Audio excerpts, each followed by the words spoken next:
রাজনীতি ছিল প্রতিশোধের রাজনীতি।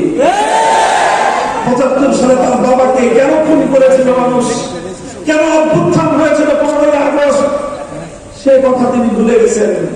৩০,০০০ মায়ের বুক খালি করেছিল বাকশালীরা।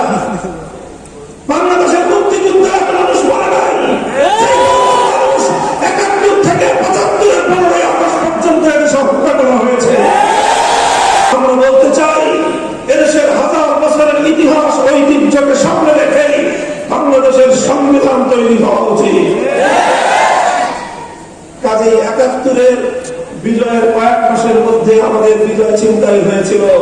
2024 সালের আগস্ট বিপ্লবের পর, যেটাকে এদেশের তরুণ প্রজন্ম দ্বিতীয় স্বাধীনতার যুদ্ধ বলে আখ্যায়িত করছে, এই দ্বিতীয় স্বাধীনতার পর আজও আবার সেই পরাজিত শক্তি পেছন দরজা দিয়ে আমাদের পিঠে ছুরিকাঘাত করবার চেষ্টা করছে।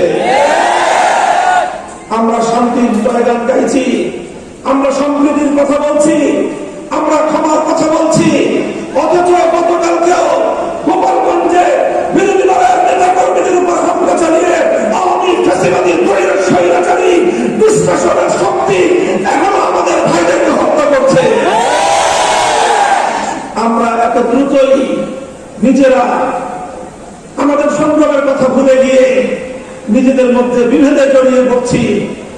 আমি সকল রাজনৈতিক দলগুলোকে বলবো, যারা ফ্যাসিবাদ বিরোধী সংগ্রামে ছিলেন, আন্দোলন করেছেন, 15 বছর পর্যন্ত রাতের বেলায় বাসায় ঘুমাতে পারেন নাই, কোনদিন ধান খেতে, কোনদিন জঙ্গলে, কোনদিন নৌকায়, নদীর মাঝখানে গোড়ালি জীবন আপনাদেরকে যাপন করতে হয়েছে।